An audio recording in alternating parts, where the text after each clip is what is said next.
High above the choked wastelands of the earth, where smog coils like sleeping serpents over broken cities, floated the gleaming, gear-laced city of Ithamore. Its streets were a web of copper bridges and elevated rails. Its towers spiraled skyward like mechanical trees, and its veins pulsed with steam and alchemical fire. From afar, it looked like a clock mid-repair, beautiful, bewildering, and always in motion, in a rusted sector near the underbelly of the city, beneath the great turbines. Bend sky docks lived Aria Everglen, the daughter of an inventor who once danced among the high guilds before disgrace broke his wings. Their home was half workshop, half scrapyard, filled with worry contraptions and the scent of iron and ozone. Clockwork insects crawled along ceiling pipes. Glassy-eyed owls blinked from shelves of blueprints. Aria's room was a haven of gears, gliders, and maps of lands no one dared explore. Another council, rejection, her father muttered, slamming a stamped letter onto the breakfast table. They say the perpetual engine is unstable and disruptive to societal order. He gestured dramatically, as if that's a bad thing. Aria grinned behind a teacup. You did nearly flood the eastern wing with alchemical gas last time. It was lavender-scented gas, and a learning experience. Despite his eccentricity, Thaddeus Everglen was brilliant. He had designed half the waterlift systems in Sector 5, and once contributed to the design of the city's skyrail. But in Ithamore, memory was short and punishment long. One misstep, one project gone awry. The guilds exiled you to the fringe, where the rich air of invention was replaced with soot and silence.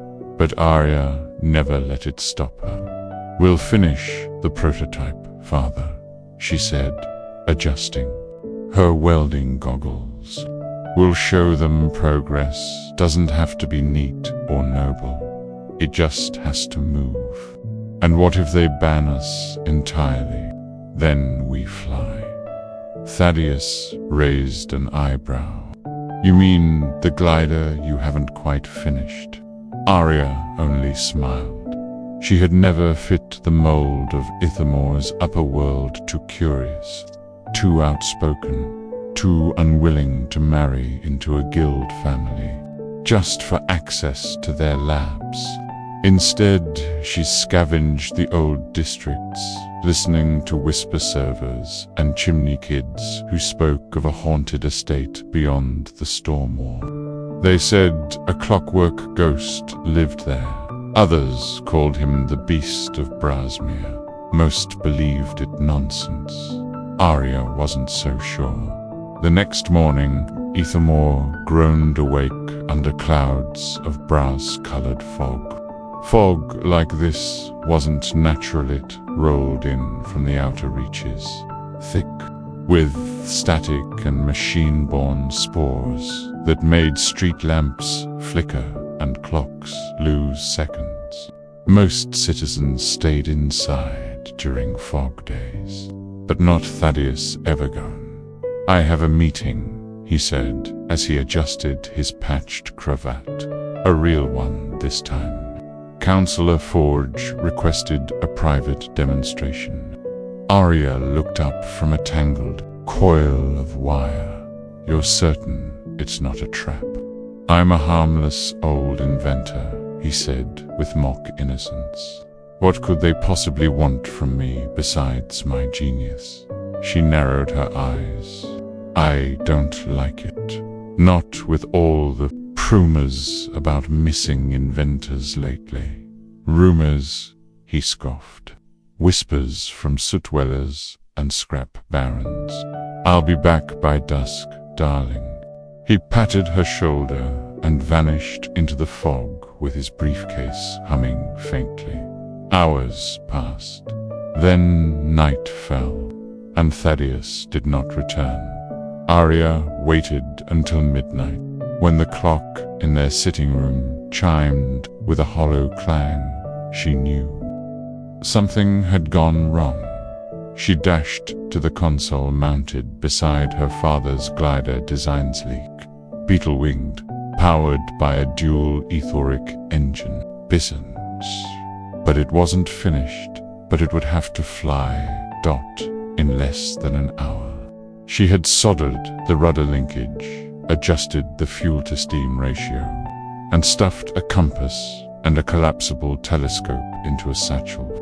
At dawn, the city's skyward gates would open for freight. But she had no time to wait. She would fly blind into the fog. Her glider hissed to life on the rooftop, wings extending like a bird stretching after a long sleep.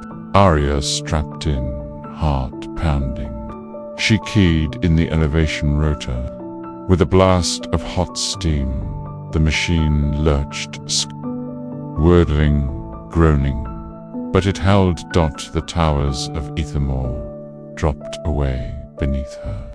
Above, the sky was a strange mix, poor of copper and blue, the edge of night clinging to the clouds like soot. Below lay the outer reaches, a jagged wasteland of failed machines, dead districts, and long-lost mansions swallowed by time. Her compass spun wildly. Fog distorted her bearings, but ahead, through breaks in the cloud, she glimpsed something vast, a silhouette, a manor, a ruin, a palace of spires and gears nestled in a crater of metal roses and dead trees. Brassmere Hall. Then something struck. Her glider downdraft, unnatural, heavy. It spiraled out of control. Aria screamed as the machine tore through the fog fading. Falling, she crashed into the cold, bitter earth just outside the manor gates. Everything went black. Consciousness returned slowly, like steam building behind cold pipes.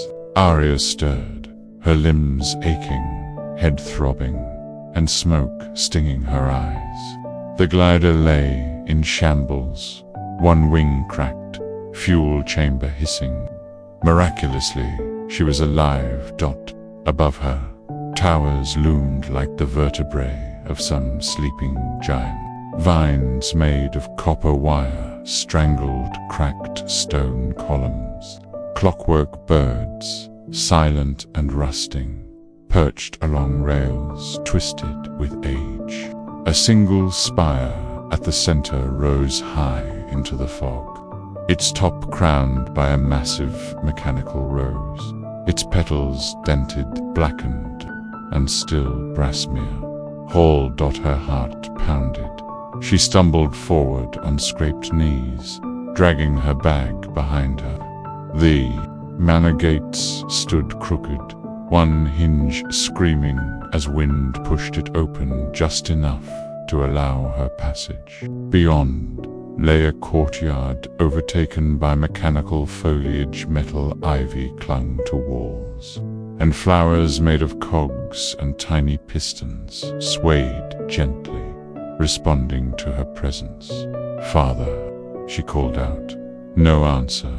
Then dash, clink, dash, clink, dash, clink, dash, clink. She spun around, drawing a small arc welder tool from her satchel like a dagger. From the shadows emerged a creature short, squat, and walking with a limp. It resembled a butler automaton once, regal, now battered. Its eye sockets glowed pale amber, and its voice box crackled. "Welcome to Brassmere Hall, mistress." It wheezed, bowing with a sound like creaking metal. You mustn't be out here. He doesn't like the gates disturbed. Aria whispered the beast. The automaton blinked. The master. Come. He must not find you unsupervised. Too late, the wind howled. Gears turned.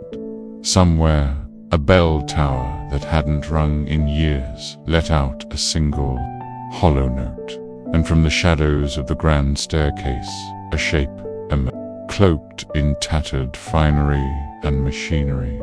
One arm ended in a delicate clockwork gauntlet.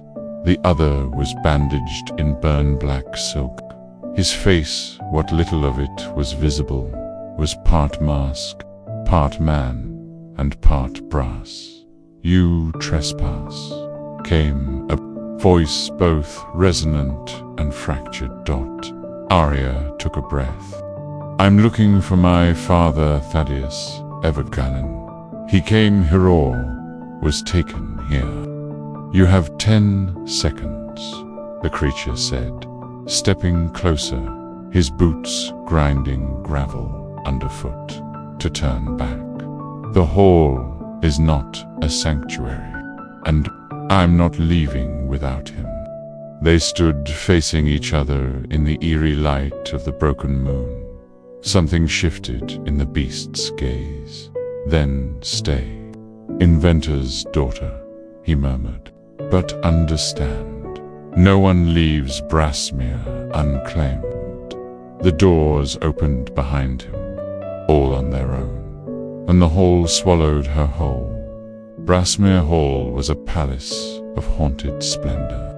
The grand foyer's ceiling had once been gilded with moving constellations. Now most stars flickered or had ground to a halt. Gears larger than millstones ticked slowly in the walls. A cracked chandelier hung from a chain coiled like a serpent, casting fractured light across faded velvet carpets and broken portraits.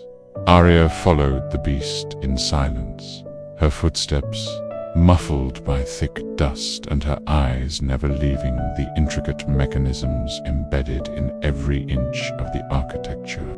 The manor machine who walked before her moved with deliberate grace, like a creature used to navigating ruin. He stopped at a heavy door carved with thorny vines and strange symbols. It opened with a hiss of steam. Your quarters, he said without turning. You may take your meals in the east chamber. Your father is safe. You'll see him tomorrow. You'll behave. If I behave, Aria snapped. You abducted my father. You have no right to keep either of us here. He turned sharply, the polished mask over half his face gleaming. This is not Ethermore, girl. Rights are an illusion here. Only choices remain. You've already made yours. Her defiance met silence. The beast stepped back and vanished into the corridor like smoke pulled by a draft. The door slammed shut behind him. Aria's room was bizarre, a fusion of decay and dream. A mechanical birdcage spun slowly in one corner, filled with flickering holographic feathers. The bed was soft, but made with chains for posts.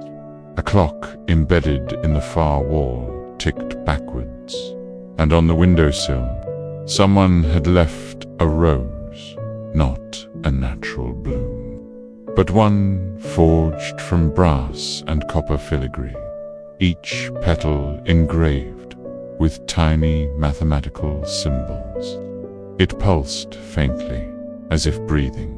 She touched it and the door to the room unlocked with a sharp click. It was a challenge, or an invitation. She crept through the hall's endless passages, careful not to draw attention. The walls whispered to her pipes, exhaling strange vapors. unseen gears clinking faintly. Portraits lined the halls, men and women in regal clothing, all with mechanical augmentations.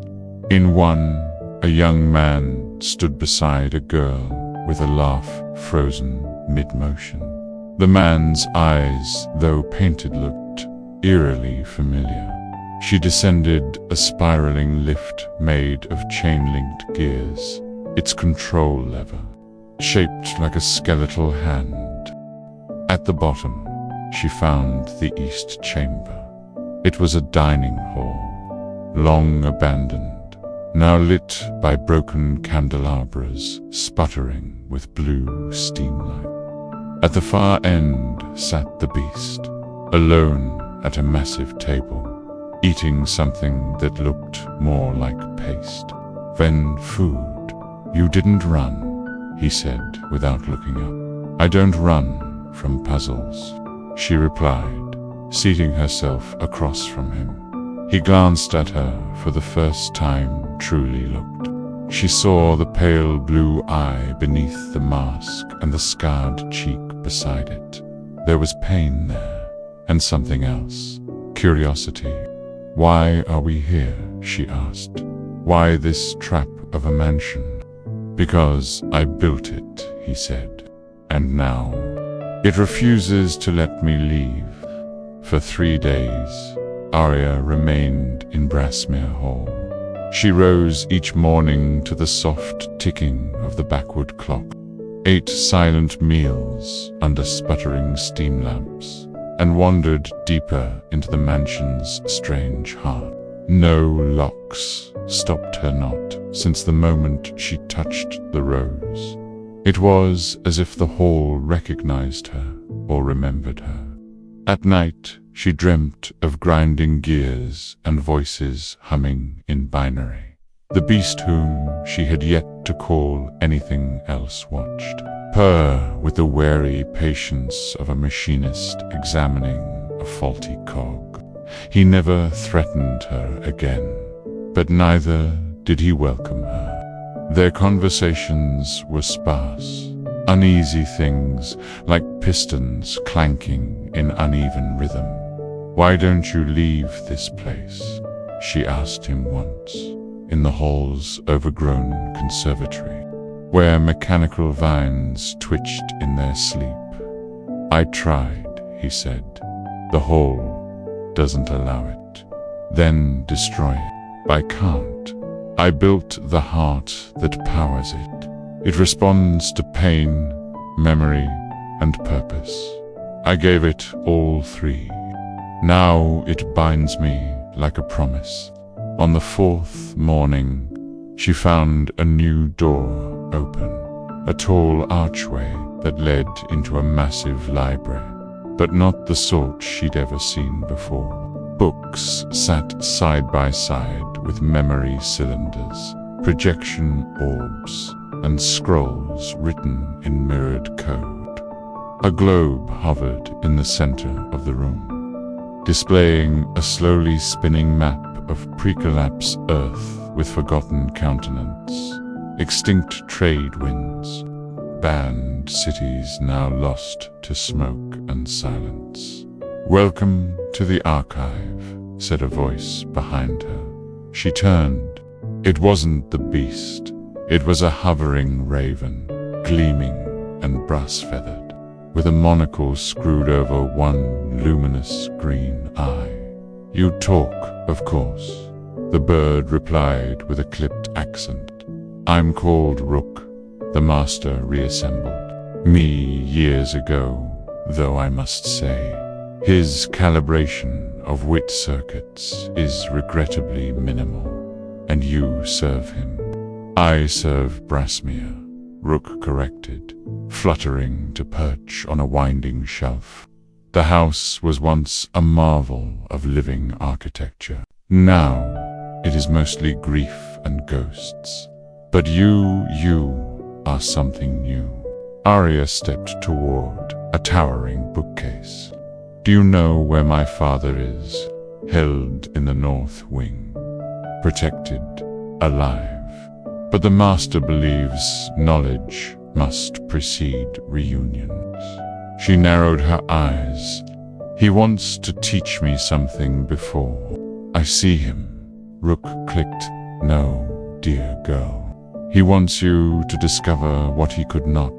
Aria pulled a book from the shelf, a treatise on the laws of restoration. Another, mechanical resurrection, the ethics of eternal motion, and at last, a locked journal with an insignia engraved on its facer, rose wrapped in gears. The Clockwork Rose, she whispered. Rook bowed his head, and so the girl begins.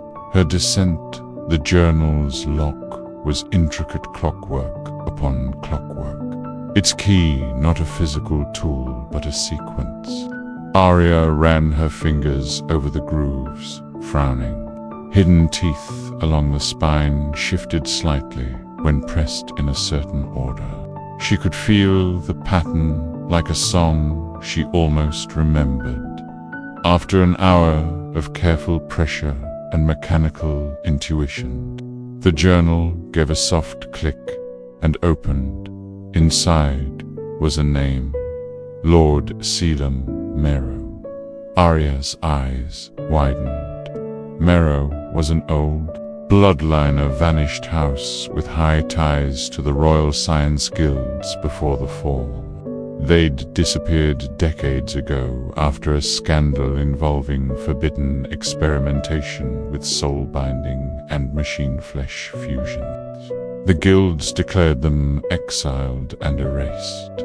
But this journal written in an elegant, angular hand was his confession. To those who follow me into madness, I sought to end decay. I sought to make time irrelevant.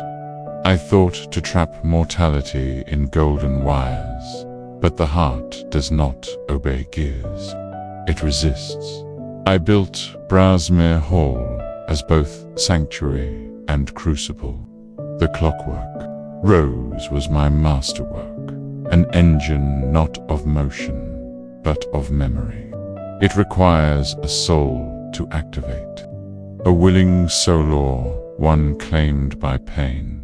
I gave it mine. It bloomed. Aria turned the page and found sketches, the rose, each petal etched with sigils that responded to emotional states. Notes scrawled beside them. Anger increases fuel output. Grief stabilizes oscillation. Hope disrupts synchronization. She flipped to the final entry. The hall lives. It mourns. It imprisons me as penance. But I will not die. Not while the rose still ticks by and become its heart. Suddenly, the pieces began to fit. Silamaro, she whispered. He's the beast. That night, she confronted him. She found him not in the East Chamber or the observatory, but standing alone at the edge of the Brassmere Gardens, an enormous atrium under cracked glass, where thorned vines had overgrown the walkways. Metal roses bloomed from every surface. He turned as she entered, shadows playing across his mask. You read it, he said softly. I did. Then you understand. She stepped closer. You didn't just build this place. You bound yourself to it. The rosette's alive, isn't it? Not sentient, but reactive, fed by emotion. He said nothing. Aria studied his form, the way the joints of his arms clicked, the unnatural rhythm in his chest. You're not fully human anymore. I don't know what I am. She took a breath. Let my father go. If I do, the rose will wilt. Then find another way. There is no other way. He roared, his voice reverberating through the hall itself. causing pipes to tremble and roses to shed brass petals. The rose needs an heir, another mind to bind, another soul to seed its root. Without it, I die. Aria stared at him, defiant. Then maybe it's time you did. The next morning, the east wing bloomed open its doors, groaning apart, as if by unseen command. Brassmere, it seemed, had accepted Aria's defiance, or had decided to test it. She followed the corridor, each step drawing her deeper into the mansion's core. The air was thick with steam-scented memory, oil, ozone, and rose metal. Pipes whispered as she passed, as if the house watched her now with more than mechanical eyes. And at last, she found him.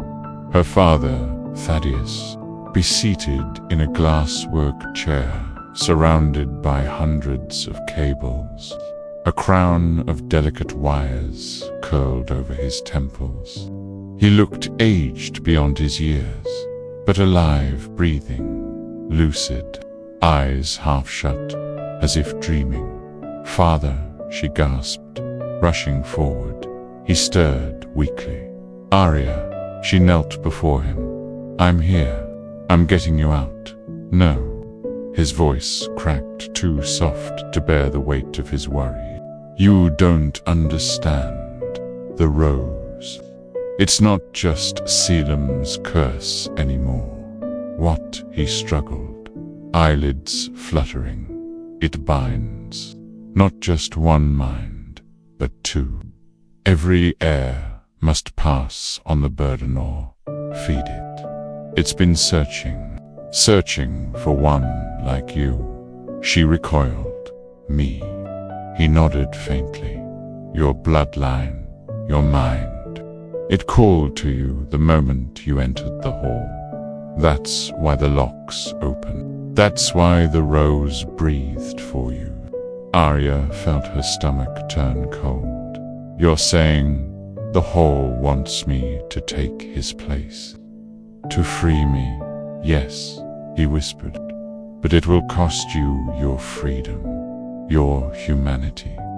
The beast stood behind her, then silent as rust. She hadn't heard his approach, but she felt his presence like a shift in air pressure. He was not cloaked today. His faceplate had been removed.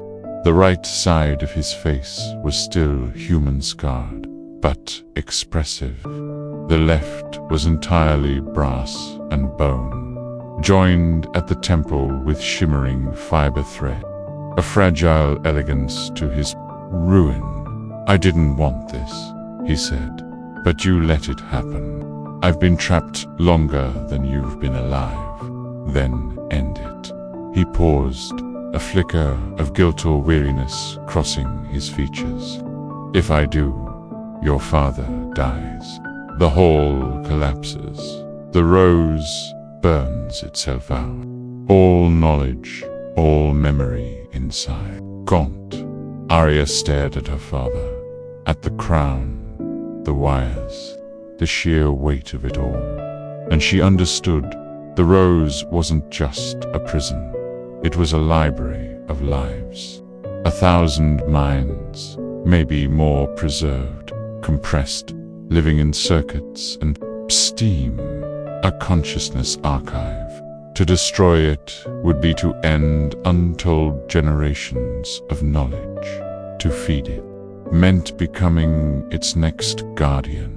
That night, she stood before the heart of the rosa towering structure at the mansion's center. Petals of brass unfurling with a pulse that matched her heartbeat. Around her, portraits blinked, ghost voices whispered fragments of philosophy, laughter, mathematics. "Do you still think I should die?" the beast asked her softly. "I think," she said slowly, "we've both been engineered to carry burdens no one should." He stepped closer. Then perhaps we carry it together. The heart of the rose was neither engine nor sculpture. It was alive, though not in the way flesh breathes or blood flows. It pulsed with memory, radiating warmth like an ember inside the skeleton of a cathedral. Every petal glistened with engravings, etched thoughts encoded in spinning rings.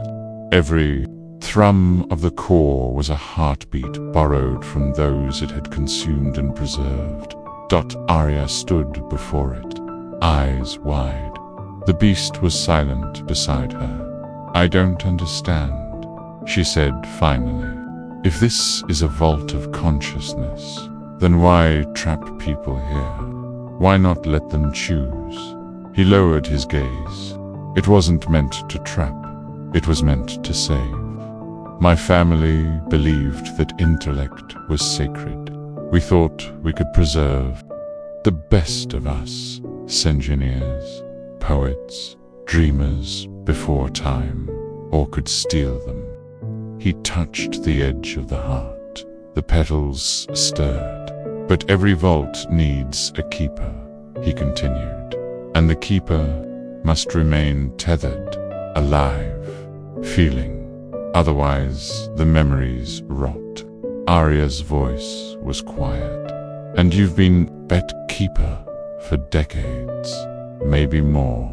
I don't know how long anymore. You could let it go. Let yourself go." He turned toward her then. For the first time, the Caelum was fully visible beneath the machinery. Not just a beast, not just a mask, but a soul wearied by guilt and yearning. "I would," he said, "but without a successor. The collapse would kill everyone tethered to it. That includes your father, and countless minds locked in here. Architects, historians, philosophers lost to the world. Everything this archive guards would vanish." Aria stared at the glowing veins of the heart. Her father, the brilliance of forgotten generations, and the trap they had built around themselves.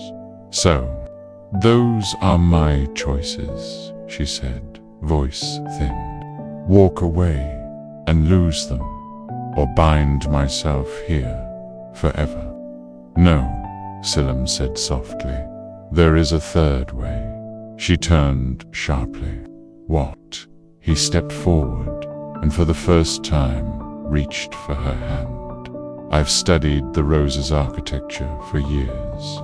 I believe it can hold to minds not just as succession, but as balance.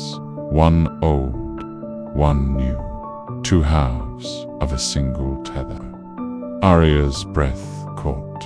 "You mean you wouldn't have to die?"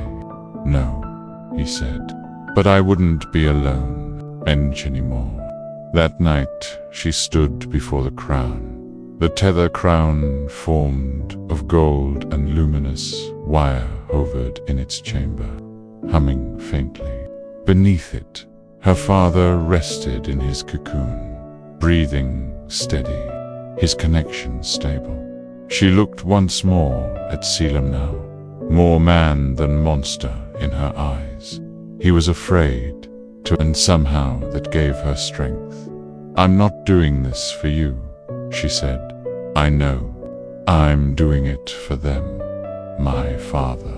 The minds in this place. The ones who didn't get to choose." He nodded. "Then let us make a choice no one ever made before." She took the crown. It was light and warm as she placed it on her head. Her vision flared with golden light hand. The rose-bloomed petals of memory unfurled. Sound became thought. Thought became architecture. She fell not downward, but inward into a world built of voices and circuits and dreams. She didn't scream, she sang. Aria floated, not in water or air, but in thought. suspended in a current of memory so vast it felt like drifting through the bloodstream of time itself. The tether crown had dissolved upon her brow, its wires whispering into her skin like vines rooting into fertile soil. She was no longer confined to her body. She was Aria Everglen, yes, but also more. A mind stitched into the matrix of the rose, a conduit, a keeper, a witness, all around her. The archive opened.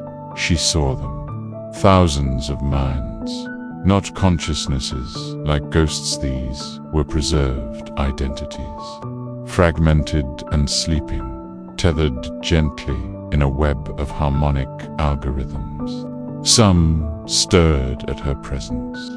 She brushed against them like a breeze in a library aisle.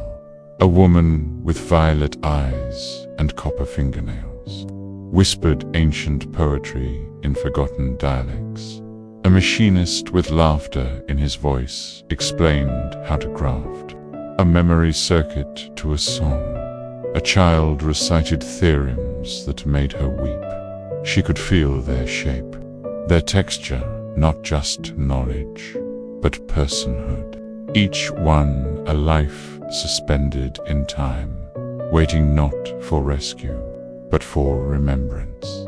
At the heart of it all, she felt him, Caelum, not as the beast, but as a voice gentle now, quieter, no longer burning with self-loathing. They were connected minds, braided loosely. She didn't hear words from him. She felt intent, concern, curiosity, and above all, relief. He was no longer alone. When Aria awoke, she was back in her body but changed. Her vision shimmered faintly with light traces overlay, patterns that danced like circuitry across objects. She could see heat, motion, emotional resonance, a gift of the tether. Her thoughts moved faster, each memory neatly catalogued, yet always hers. She found Caelum seated in the hall of cogs, near the heart. His mask was gone completely now. His mechanical side gleamed in the soft amber light. "You're awake," he said. "I never really slept," she replied. He smiled faintly. "That's how it begins." "I saw them," she said. "All the minds you preserved, the knowledge you saved. It's breathtaking and overwhelming. Yes, but not impossible." She looked at him closely. "You weren't meant to carry this alone. No one was." He looked down at his brass fingers. "I thought strength meant solitude." "No," she said. "It means connection." That evening, Aria returned to her father's chamber. He was sitting up now, clearer-eyed, the cords from his body slowly retracting. The rose no longer fed from him, it watched her instead, responsive to her thoughts. "Aria," he whispered, tears rising in his voice. "What have you done?" She knelt and took his hand. "I found a way. You're free." He shook his head, overwhelmed. "But you're part of it now." "I'm not a prisoner," she said gently. "I'm a steward, and not alone." He looked at her and saw not the daughter he had brought here, but something greater, a mind blooming with purpose. "Then let me help," he said. "Whatever you need." She smiled. "You can start by cleaning the observatory." In the weeks that followed, Brassmere Hall changed. Not in its architecture. Its towers still spiraled with wrought iron. Its pipes still whispered beneath stone, but in mood. The halls felt warmer, though the temperature had not changed. The light glowed, softer, though the bulbs were unchanged. The rose was no longer a heart of grief, but of possibility. At its center stood Aria, not ruler, not prisoner, steward. She learned quickly how to guide the archive, how to open the petals of thought without overwhelming herself. The rose respected her, attuned to her will.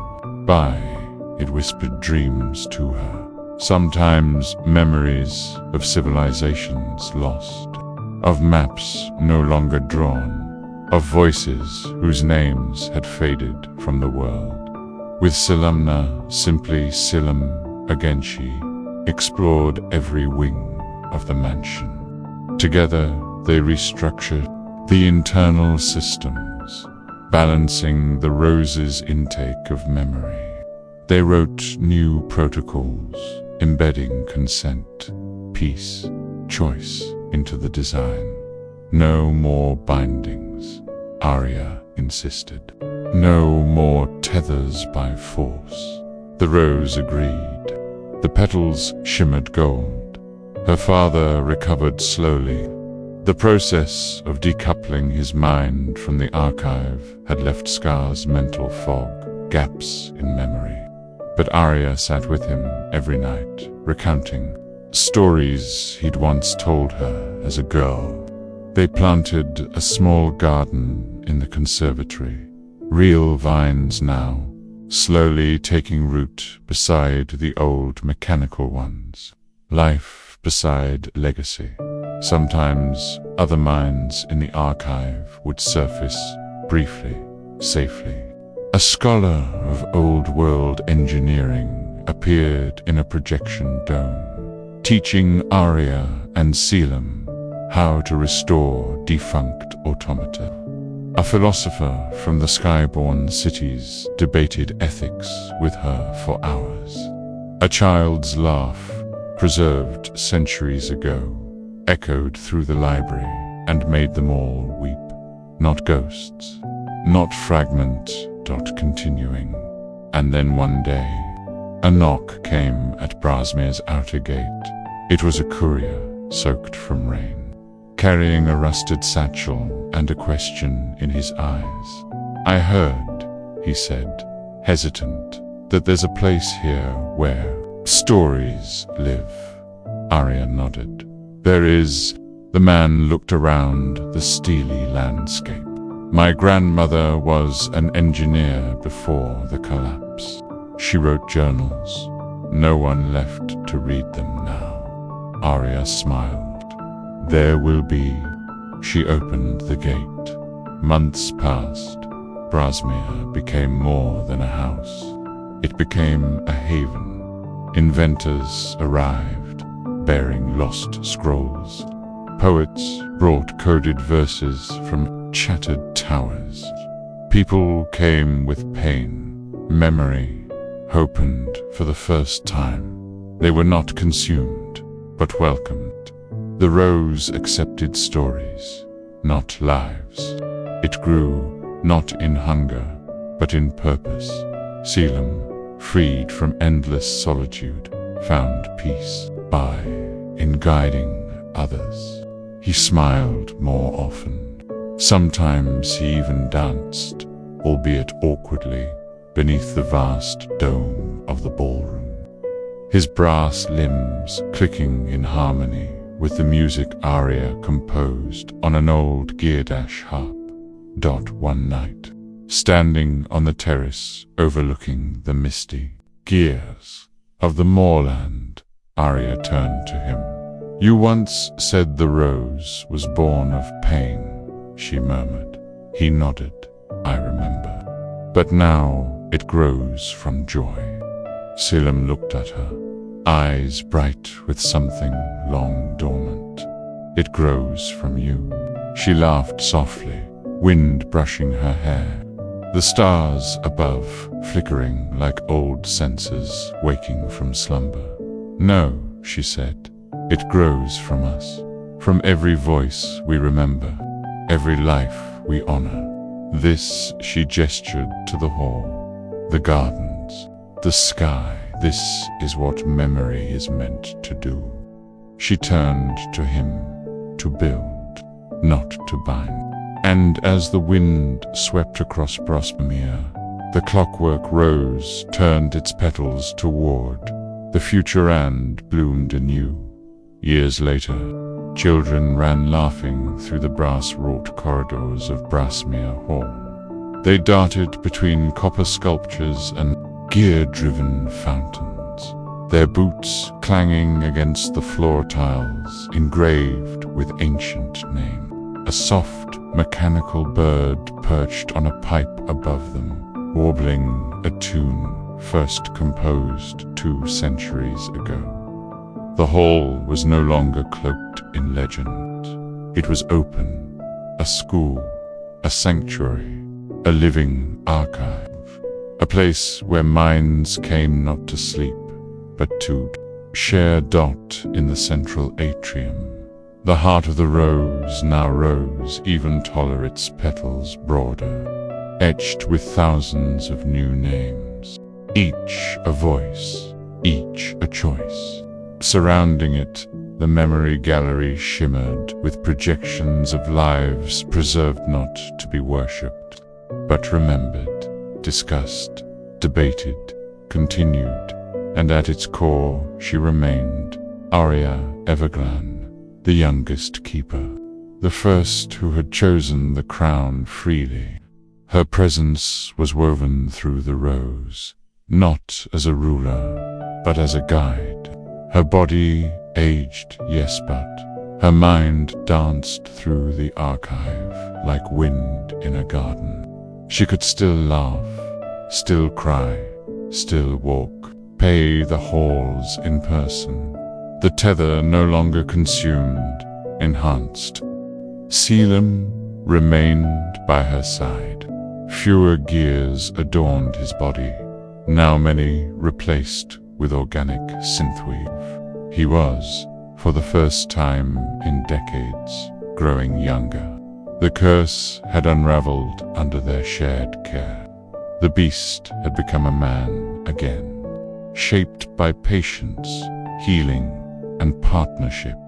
Every year, on the day the rose first bloomed for Aria, a new petal was carved at the crown's baser traditions, begun by the students. This year's inscription read, "Memory is not a weight we carry alone. It is the light we pass from hand to hand." Aria touched the engraving with a gloved hand, her eyes misting not with sadness, but pride. She turned to Caelum. "Do you think they'll remember us someday?" He smiled. "They already do, but more importantly, they're writing what comes next." Together, they looked out over the vast, gear-studded horizon. The clockwork rose pulsed beneath their feet, steady and alive. Not a tomb, a testament.